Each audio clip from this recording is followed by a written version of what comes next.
पाकिस्तान की मुख्तलिफ सियासी जमातों ने बिलखसूस अमरीका और बरतानिया समेत मुख्तलिफ तरक्की याफ्ता मुल्कों में लिमिटेड लाइबिलिटीज़ कंपनियां बना रखी हैं, जिसके इंचार्ज उस मुल्क में मुकीम ऐसे पाकिस्तानी होते हैं जिनके पास दोहरी शहरियत होती है। उन जिम्मेदारान या एजेंट्स की तकर्री फॉरेन रजिस्ट्रेशन एक्ट के तहत अमल में लाई जाती है। ये नुमाइंदे उन मुल्कों में मौजूदा दोहरी शहरियत के हामिल पाकिस्तानियों या जिनके पास टाइकोप कार्ड है उनसे अपनी जमात के लिए फंड इकट्ठे करते हैं और फिर उन्हें पाकिस्तान भिजवाते हैं।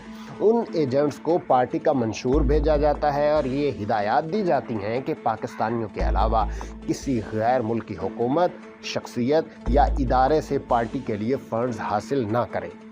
इलेक्शन कमीशन एक्ट 2017 के सेक्शन 204 के सब सेक्शन 3 के तहत किसी भी सियासी जमात को बिलवास्ता या बिलावास्ता हासिल होने वाले फंड्स जो किसी गैर मुल्की हुकूमत, मल्टी नेशनल या प्राइवेट कंपनी या फर्द से हासिल किए गए हो वो ममनुआ फंड्स के ज़ुमरे में आते हैं। इस एक्ट में इस बात की वजाहत की गई कि दोहरी शहरियत रखने वाले पाकिस्तानी या जिनके नेशनल डेटाबेस रजिस्ट्रेशन अथॉरिटी ने टाइकोप कार्ड जारी किया है उन पर उसका इत्तलाक नहीं होता।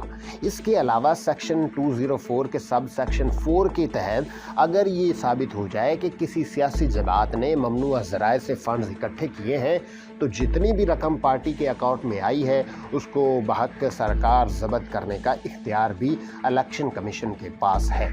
इलेक्शन कमीशन के साबिक सेक्रेटरी ने कहा कि इलेक्शन कमीशन एक्ट 2017 जो कि पार्लियामेंट में मौजूद पाकिस्तान तहरीक इंसाफ समेत तमाम सियासी जमातों ने मुत्तफिका तौर पर पास किया था, उसमें साबिक फौजी सदर परवेज़ मुशर्रफ के दौर में बनाए गए पॉलिटिकल पार्टी एक्ट 2002 के दफ़ात 2004 से लेकर 2012 तक की दफ़ात शामिल की गई थी।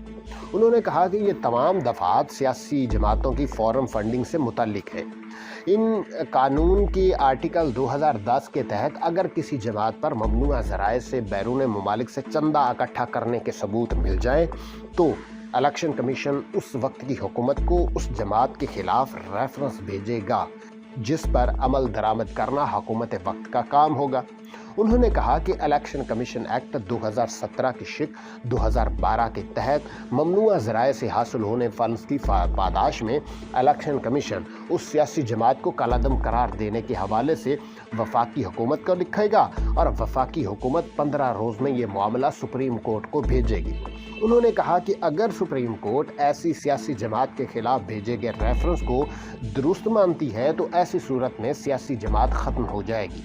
कमर दिलशाद के मुताबिक ऐसा होने की सूरत में उस जमात से ताल्लुक़ रखने वाले अरकान पार्लियामेंट के अलावा अरकान सूबाई असम्बली हत्ता के लोकल गवर्नमेंट के नुमाइंदे भी नाअहल हो जाएंगे।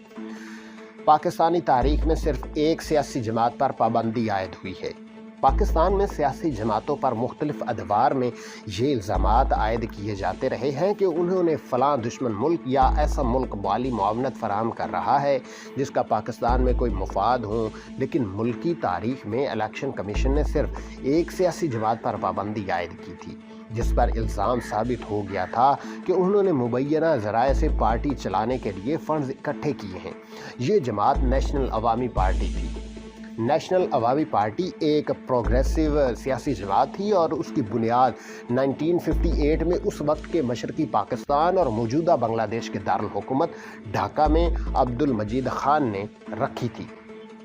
उस जमात ने मशरकी पाकिस्तान को बांग्लादेश बनाने में अपना किरदार अदा किया, जिसके बाद साबिक वज़ीर आज़म जुल्फ़िकार अली भुट्टो के दौर में उस जमात पर गद्दारी और इंडिया से फंड्स हासिल करने के इल्ज़ामात आयद होने के बाद उस पर पाबंदी आयद कर दी गई। उसके बाद से लेकर अब तक किसी भी सियासी जमात पर पाबंदी आयद नहीं की गई। दोस्तों, ये थी आज की वीडियो। मज़ीद वीडियोज़ के लिए हमारे चैनल को सब्सक्राइब करें और बेल आइकन पर लाजमी क्लिक करें।